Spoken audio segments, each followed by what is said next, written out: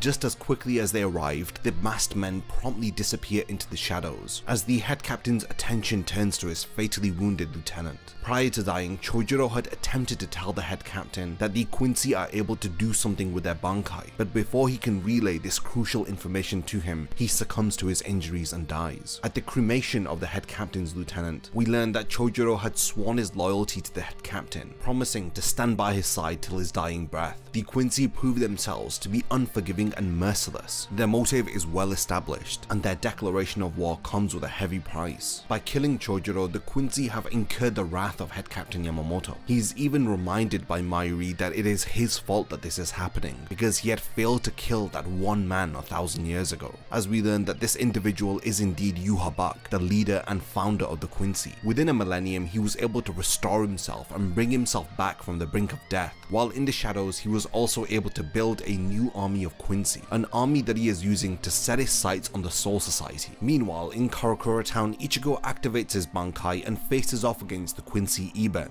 He attempts to steal Ichigo's bankai with a medallion that he is wielding, but he ultimately fails at this. After the Quincy begins to lose his battle against Ichigo, he retreats, and it is at that moment that Ichigo bumps into Nell, who appears to be very distressed. Through her, he learns about the dire circumstances unfolding within Hueco Mundo, as the current leader of that realm, Tia Haribel, has been held captive. In order to investigate what is going on, Ichigo and his friends, with the help of Urahara, make their way over to Hueco Mundo, but because this time the Quincy may be involved, Uryu decides not to side with the Shinigami, as he opts out of going to Hueco Mundo with them. Upon arriving, they find the remains of several Arrancar, as it becomes apparent that they are being massacred by the Quincy. Ichigo discovers the Sternritter Kilgate and begins his battle against him. Ichigo's opponent had been tracking down and killing Arrancars. Yhwach had relayed to the Sternritters that Ichigo has been designated as a high-level threat. Presumably they are aware of Ichigo defeating Aizen, and thus explaining why he needs to be defeated. Meanwhile, Yhwach tells his elite soldiers, the Sternritters, to ready themselves to invade the Soul Society, as he goes back on his word and invades the Soul Society before 5 days. Thankfully, the Shinigami had been expecting them, as they have no reason to trust the words of their enemy, but despite their readiness for battle, nothing could prepare them for what was about about to unfold. The Gotei 13 immediately mobilize against Yhwach and his army. Meanwhile, Ichigo's battle against Kilgate takes a turn when the Quincy activates his holy form, but despite this, Ichigo is able to overwhelm his opponent, thanks to him having activated his Bankai. Similar to Iben, Kilgate attempts to steal Ichigo's Bankai, but he too fails at this. Despite Ichigo's minor victory over the Sternritter, the Soul Society on the other hand isn't doing as well, as the Reiatsu of countless Shinigami begins to drop one after the other. As the Quincy launch a relentless assault upon the Serite, they begin to indiscriminately kill the Shinigami and systematically start to destroy the Soul Society. The lieutenants and captains mobilize in order to protect their subordinates, but what they do not know is that the Quincy have a trick up their sleeves, and this will unfortunately give them an unfair advantage over the Shinigami, who we quickly learn have become complacent, as a millennium of peace has softened them and has made them all too reliant upon their Bankai. The Quincy strike the Shinigami at their weakness and steal their Bankai. A notable encounter that occurs here is between Byakuya and Asnot. Through this battle, we see the full extent of a captain's Bankai being stolen and being used against them. Asnot has the ability to instill fear into his opponent, as he unnerves the usually well-composed Byakuya. During the first invasion of the Quincy, 4 captains end up losing their Bankai, of which include Byakuya, Komamura, Hitsugaya, and Soifon. It isn't long before Ichigo and the others learn about what is happening to the Soul Society, as Urahara is contacted by the Soul Society's Research and Development Institute, and he discovers that the Soul Society has been attacked by Yhwach and his army of Quincy, and frankly the situation is dire. After relaying this information to Ichigo, he takes over the battle against Kilgate, while Ichigo rushes to the Soul Society as a shining ray of hope. Having demonstrated that he is an exception and his Bankai cannot be stolen, his help will be invaluable, that is, if he is able to get out of Hueco Mundo, as he ends up being trapped in a Reishi prison by Kilgate. While imprisoned, he can hear countless Shinigami being slaughtered on the phone, as he frantically tries to break free from Kilgate's ability. At this moment, Ichigo is able to hear firsthand the devastation that is unfolding within the Soul Society, and while he is momentarily stuck, he is powerless to do anything about it. Kubo is able to powerfully convey the devastation unfolding within the Soul Society and Ichigo's powerlessness through this page where Ichigo is stood in the dark as he hears countless Shinigami being either slaughtered or begging for their lives. Cutting back to the Soul Society, Asnot steals Byakuya's Bankai and uses it against him. In addition to this, he is able to successfully instill fear into the mind of Byakuya. Using Zenbon Zakura Kageyoshi, he fires it towards Byakuya as his own ability tears his body apart. Asnot reminds Byakuya that he is unable to overcome his Bankai with his Shikai, and that frankly the situation is hopeless for him. There is nothing that he can do here. Byakuya is then assaulted by an endless stream of blade petals. His body is pushed back against a wall as the relentless attack ensues as it forms a crater around Byakuya's body. Beaten and bloodied in what appears to be Byakuya's final moments, he apologizes to both Rukia and Renji before his eyes shut, ending his encounter with Asnot. From one jaw-dropping, devastating battle to the next, we have the head captain join the battle as he arrives to protect his precious children. The figurative father of the Gotei 13 faces off against the leader of the Quincy. When he appears before Yhwach, he discovers that the leader of the Quincy is holding Kinpachi's lifeless body. As to be expected, Kinpachi had joined the battlefield and had just rushed towards the strongest opponent, but unfortunately his adversary on this occasion was way too much for him to handle. Yamamoto confronts Yhwach for the first time in 1,000 years. Yhwach states that seeing the head captain with such an angry expression reminds him of their first encounter. The head captain wastes little time by striking Yhwach first, but he evades the attack. In retaliation, Yhwach draws his own sword made out of reishi. The head captain immediately activates his Bankai, Zanka no Tachi. It would appear that this is the second time that Yhwach is seeing the head captain's Bankai. The head of the Quincy thinks to himself whether if Yamamoto's Bankai has changed in all of these years. After activating his Bankai, a notable change occurs within the atmosphere, as all of the moisture begins to evaporate within the Soul Society. We see Unohana, Ukitake, Hitsugaya, and Shunsui comment on the head captain's Bankai. During this exchange with Yhwach, we learn that the head captain's Bankai has 4 separate sections: the east, the west, the south, and the final being the north. Through Zanka no Tachi East, the head captain is able to concentrate the flames of his Zanpakuto at the tip of his blade. In this form, anything that the head captain's Zanpakuto touches turns to nothing. Even the Quincy's defensive ability Blut Veen cannot stand up to it. The next part, Zanka no Tachi West, is activated upon release of one's Bankai. It is an ability that only the head captain can see, and anybody who he chooses to see it. It involves Yamamoto's body being covered in heat, which reaches a temperature of up to 15 million degrees. In this state, it would be impossible to touch the head captain while he's in his Bankai form. Zanko no Tachi's South involves the head captain dropping the tip of his sword into the ground, as he literally calls upon the fallen dead, who had died at the hands of Yamamoto's Zanpakuto. These corpses emerge from the ground and fight on Yamamoto's behalf. Among these corpses, Yhwach is able to recognize his fallen men from a millennium ago. Tragically, these very familiar and former comrades of Yhwach are now restraining him, as the head captain takes a step back to make some distance between them, as he questions whether if Yhwach regrets not stealing his Bankai right away, but he corrects himself, as he states that it's not that Yhwach did not steal his Bankai, it's that he was unable to. The head captain assumes that the Quincy can only steal a Bankai once they understand the full power of it. He elaborates that this is the reason why they fear Ichigo, because he has only recently mastered his Bankai and it is far from reaching its full potential. And similarly, the head captain has not revealed the true form of his Bankai. Even 1,000 years ago, he didn't show his full power. He concludes by stating that this is why the Quincy were unable to steal his Bankai, because the limit of the head captain's Bankai is still unknown. Without hesitation, the head captain activates Zanka no Tachi North, the final true form of his Bankai. He appears to have cut down Yhwach as a form of revenge for all of the Shinigami that the Quincy had just taken out. Zanka no Tachi North is a single strike of concentrated heat. Anything that this fire touches, it incinerates it out of existence. After making contact with Yhwach's body, his torso and his arm appear to have been completely removed. Yhwach collapses to the ground as it appears that he has been defeated. But strangely, after the head captain undoes his Bankai, he witnesses the fallen Yhwach appearing to apologize to himself.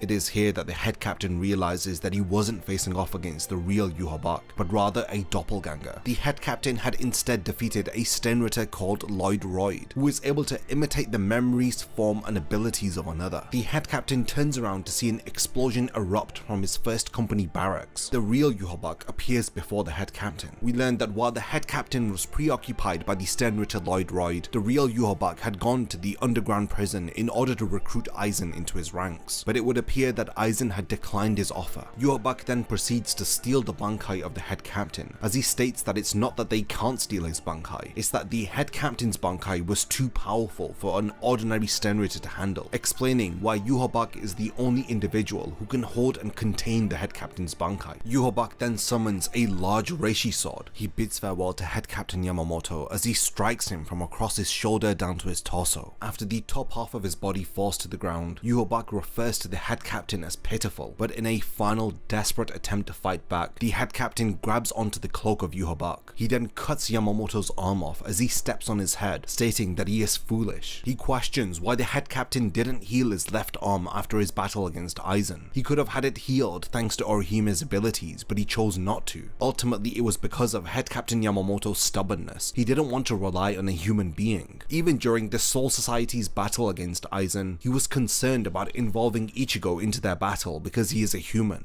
In the end, the head captain had shouldered the burden of the Soul Society and the human world onto his back, and he had decided to stand before Yhwach, but ultimately his efforts were futile and he ended up dying. Yhwach explains that the head captain had become weak due to his own stubborn ethics and morality. Yuha states that 1,000 years ago, the head captain used to be so different. The leader of the Quincy describes the original Gotei 13 as a group of bloodthirsty killers, and this is exactly what had made them so fearful. They were far from the noble guardians of the Soul Society. Back then, there were individuals who had striked fear into anybody who had crossed their path. Yhwach's point here is that the current Gotei 13 is a far cry from that of a millennium ago. The victors of that battle all those years ago had become comfortable, and in their comfort they had softened and grown weaker, and this is the reason why the Quincy was so successful in their ambush of the Soul Society. They had remembered the lessons taught to them from that original Gotei 13, and they had embodied that ruthlessness. The Quincy here are the group of bloodthirsty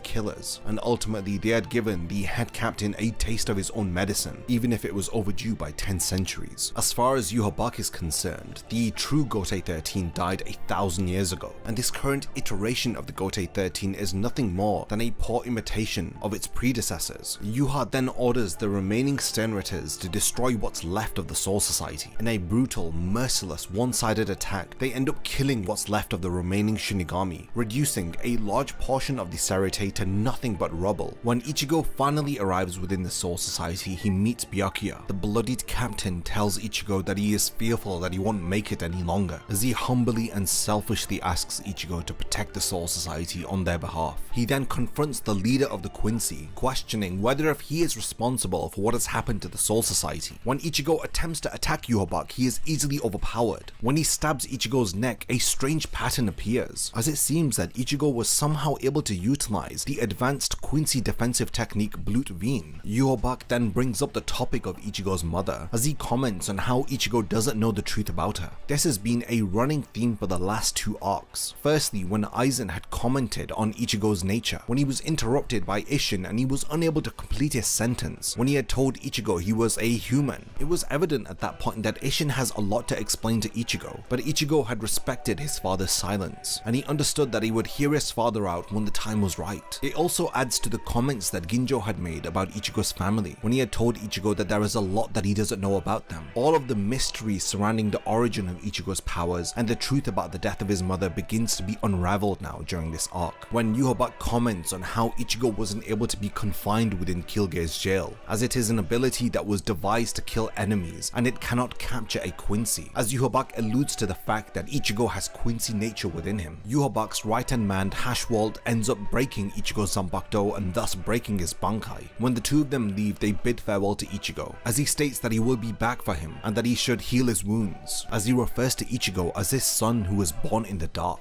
Chapter 514 alludes to the fact that Ichigo's mother is a Quincy, and that Ichigo has a part Quincy nature within him, thus explaining why Yhwach had referred to Ichigo as his son, as he is the father of all Quincy. After the Quincy leave, the Soul Society is left to deal with the aftermath, as Rukia and Renji are taken into the intensive care unit. Byakuya and Kinpachi have unfortunately fallen into a coma, and there is a possibility that they may never awaken from it. And last but not least, the death of the head captain, their leader, as well as the death of countless Shinigami, leave the Gotei 13 in one of the most utterly devastating situations that we've ever seen them in. They were not only defeated here, they were utterly humiliated, and they have to pay an irreversible price for their defeat, as they have just lost the captain commander, a figure that everybody within the Sarete had looked up to. Without any guidance, what on earth will the Shinigami do now? With the overwhelming threat of the Quincy at their doorstep, with the possibility of them returning to the Soul Society to finish off what they had started, the Gotei 13 end up being assisted by the long-awaited arrival of the Zero Division, or the Royal Guard that they are also referred to as. This special organization does not interfere with the affairs of the Gotei 13. Their purpose is not to defend the Soul Society, and it is for this reason that we didn't see them during the battle against Aizen and the Arrancars. Their main priority is to fulfill every order of the Soul King, and the authority of the Royal Guard exceeds any authority within the Soul Society. The Royal Guard have intervened because this matter now affects the Soul King. If the Quincy wipe out the Soul Society, then you can be certain that they are going to be heading for the Royal Palace next. So it is for this reason that the Zero Division descend down upon the Soul Society, offering a ray of hope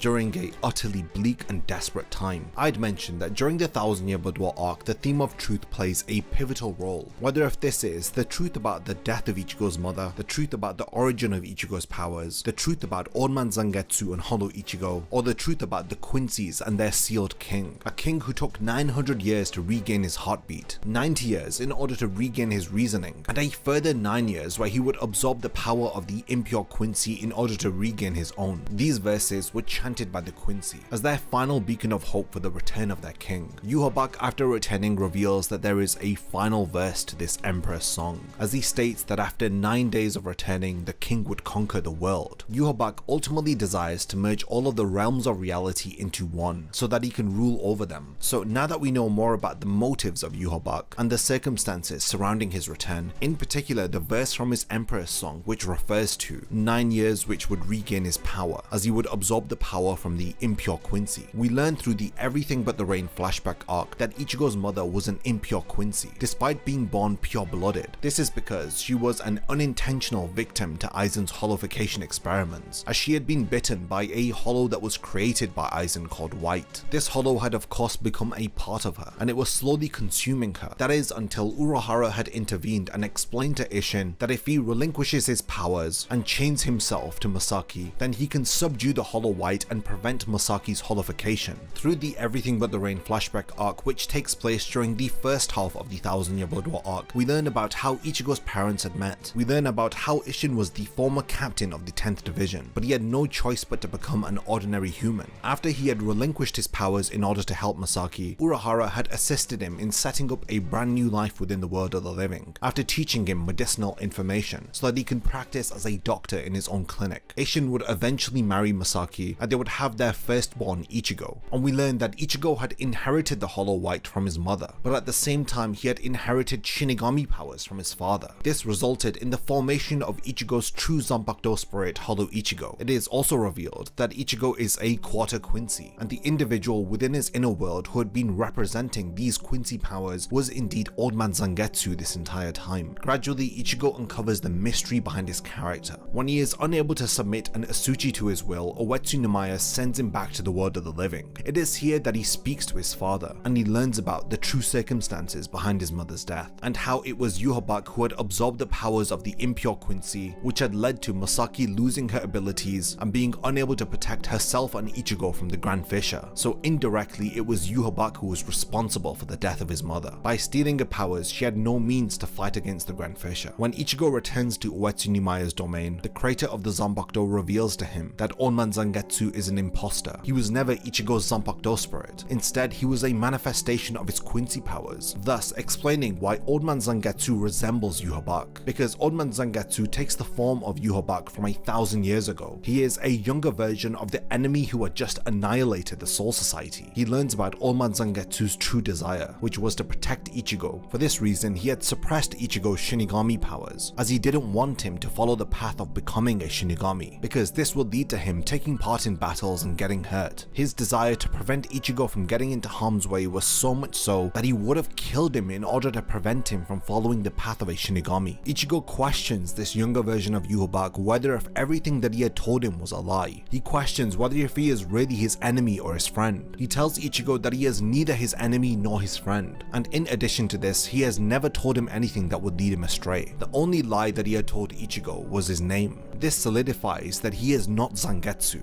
and his inner hollow is in fact Zangetsu. When Ichigo had decided to pursue the path of a Shinigami, young Yhwach had slowly started to accept Ichigo's decision, as his heart had started to waver seeing Ichigo overcome so many struggles, and before long he would appear imitating Ichigo's Zanpakuto spirit, wanting for him to grow stronger and to progress. Young Yhwach's desire had changed from protecting Ichigo to wanting to help him and to watch him succeed. This explains how Ichigo was able to utilize Blut Veen, how he was able to stop his blood from flowing during his battle against Kinpachi. These were all the interventions of young Yhwach. In the end, the manifestation of his Quincy powers steps aside, as he releases all of the restrictions that he had placed on Ichigo's powers, as Ichigo is finally able to wield his true Zanpakuto. After this exchange, Ichigo demonstrates his maturity, as he understands the motives of young Yhwach. He trusts not only him, but he trusts his inner hollow. This trust that he has is manifested within the two blades that he now wields. One blade which represents his Quincy powers, and the second representing his hollow and Shinigami powers combined. No longer will he ask Old Man Zangetsu for help, nor will he reject his inner hollow, or ask either of them to fight alongside him. Ichigo has come to learn the truth about himself, and he accepts every bit of it, and this is the fundamental growth that his character undergoes during this story arc. Through the Everything But the Rain flashback, and through his training with Uetsu Nimaya, Ichigo's character blossoms into this form that is ready to now face off against Yhwach. Prior to the second invasion of the Quincy, several other members of the Gotei 13 prepare for their next attack, as Hitsugaya trains with Rangiku in order to master his abilities without relying on Bankai, as Rukia, Renji and Byakuya also recover thanks to the Zero Division, and immediately begin training with them in order to strengthen their abilities, and Kinpachi also undergoes training for the first time in his life, as he faces off against the only individual that he had ever respected and admired. This individual is in fact the first Kinpachi, Retsu Unohana. During their battle, Unohana releases all of the subconscious limitations that Kinpachi had placed upon himself, as a result of him weakening himself in order to prolong any battle that he was taking part in. And this had all stemmed from an early encounter between Kinpachi and Unohana, when she had fought against the captain of the 11th Division when he was just a boy. Even at that time, Kinpachi was more powerful than Unohana, but because of the enjoyment that the two of them had during their fight, Kinpachi did not want their battle to end. And in the same way that Unohana had learnt healing in in order to prolong her battles, Kinpachi had subconsciously placed limitations upon his abilities so that he could prolong the duration of his battles. This explains why Kinpachi grows stronger after every fight. He had grown stronger after his encounter with Ichigo. He had grown more powerful after he had fought against Noitara and defeated him. And during his training with Unohana, she continues to cut Kinpachi down and to heal him so that he can come back stronger and stronger. She desires to do so until every limit is removed from Kinpachi's abilities. But as a result of this, Kinpachi is unable to control his own self, as he ends up cutting down and killing Unohana. Despite losing Unohana, the captain of the 11th Division returns more powerful than ever before, ready to face off against the Quincy's return. Another captain of the Gotei 13 who takes drastic measures in order to prepare for the Quincy is Seijin Komamura. He confronts his great-grandfather, who is the elder of their clan. He pleads with him in order to teach the secrets of their clan, but he is ashamed with Komamura, who had decided to side with the Shinigami. Upon hearing this request, the elder laughs in Komamura's face. He hates that Komamura had hidden his face and had pretended to be a human. Refusing to teach the secrets of their clan to Komamura, he challenges him to a fight, and we don't really know the outcome of this battle until the second half of the 1000-Year Blood War arc, with Shunsui, the new head captain of the Gotei 13. He takes up the leadership role without even having time to mourn the loss of head captain Yamamoto, and it isn't long before a curtain is cast across the Soul Society, and the entire Serite is replaced by the Quincy city of the Wanden Reich, and thus bringing an end to the first half of one of the most devastating story arcs in the entirety of Bleach, the 1000-Year Blood War arc. My next video will be my final entry into the Bleach analysis series, where I will be talking about the second half of the 1000-Year Blood War arc, as well as the epilogue of Bleach.